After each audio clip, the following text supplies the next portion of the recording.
আসসালামু আলাইকুম। কাজীবাড়ি হেরিটেজ স্টেটের সংক্ষিপ্ত ইতিহাস পর্বে আপনাদেরকে স্বাগতম। আজকে আমরা এই ছবিটি নিয়ে কথা বলবো। তো অ্যাকচুয়ালি এই ছবিটি হচ্ছে গিয়ে আমার বড় দাদা কাজী আব্দুল রউফ সাহেবের ছেলে কাজী আব্দুল মতিন, তার ছেলে হচ্ছে গিয়ে কাজী আব্দুল আলিম, কাজী আব্দুল মমিন সাহেব, উনি আমার চাচা এবং আমার পাঁচ চাচা আছেন আর কি। তো আমার মমিন চাচার একটি ছবি। এই ছবিটার বিশেষত্ব হচ্ছে গিয়ে আপনার ওনাকে এখানে দেখা যাচ্ছে যে উনি একটি লেপার্ড নিয়ে আছেন। উনি একটি লেপার্ড কিছু সময়ের জন্য পেলেছিলেন আর কি, সেই লেপার্ডের ছবিটি আছে। লেপার্ডটি ধরে উনি বসে আছেন, ছবিটি তুলেছেন। তো ওনার আবার মজার জিনিস হচ্ছে ওনার ডাক নামও ছিল বাঘা। তো যাই হোক, তো কাজীবাড়িতে যারা আসেন তাদের মানে আমাদের কাজীবাড়িতে যেটা হয়েছে যে আমাদের 1921 সালে বড় দাদা মারা যাওয়ার পরে অনেক কিছু উলটপালট হয়ে গেছে। তো লুটতারাজ হয়েছে বেশ কয়েকবার, দুর্ভিক্ষের বছর 40 to 50 আমাদের খুব খারাপ অবস্থা ছিল।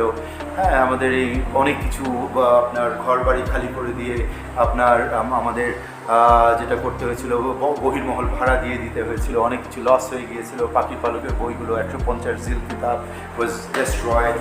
আমরা অনেক কিছু অনেক জায়গায় ডোনেট করে দিয়েছিলাম নর্থ ব্রুক হলে। তারপর অনেক কিছু বন্যার পানিতে যেগুলো রেখে দেওয়া হয়েছিল ধুলাইখালের কোনায়, আমাদের এখানে একটা জল্লাব আছে, জল্লাবের পাশে নিচু জায়গা হওয়াতে বন্যার পানিতে ধ্বংস হয়ে গেছিলো।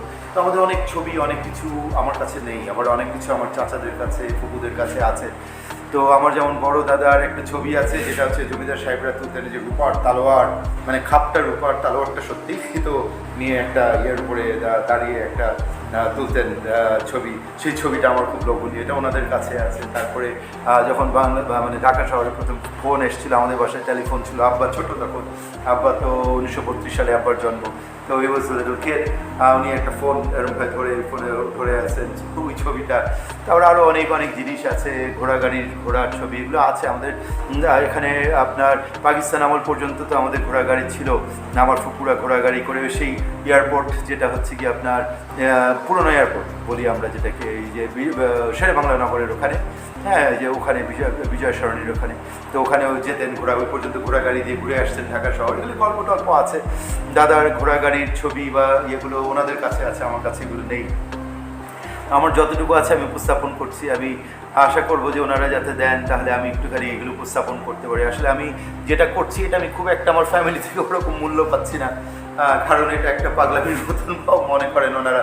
বাট আমার কাছে আমার ফ্যামিলির ইতিহাসটাকে উপস্থাপন করাটাকে আমার কাছে বেশ ভালো লাগে আর কি, মানে became A passion for me. হ্যাঁ, তো যাই হোক, ভবিষ্যতে দেখি ওনারা যদি মানে আমার ফ্যামিলি থেকে যদি ওনারা কিছু কিছু জিনিস আমায় দেন, just the photographs, at least the photographs, হ্যাঁ, আমি এগুলো মানে উপস্থাপন করতে পারতাম। একটা ডকুমেন্টেশন, একটা বই লিখে যেতে পারতাম, যেটা ঢাকার একটা গুরুত্বপূর্ণ বই হতো। অলরেডি আমার আব্বার একটা স্মৃতি কথা আছে, সেখান থেকে পুরনো ঢাকার 1932 সাল, তারপর হচ্ছে গিয়ে 47 সালে পরিবর্তনগুলোর ভাষা আন্দোলনে ভাষা সৈনিক ছিলেন আমার আব্বা। 1952 সাল ঢাকা ইউনিভার্সিটির সেই দিনগুলো, সেই আন্দোলনের দিন।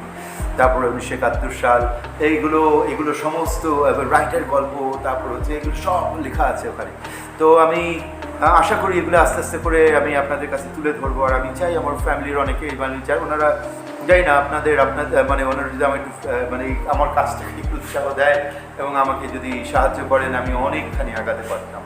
Because we have lots and lots of artefacts in our family. হ্যাঁ, অনেক, আমাদের ফ্যামিলি পুরনো, অনেক পুরনো ভাই, 500-600 বছরের পুরনো ফ্যামিলি।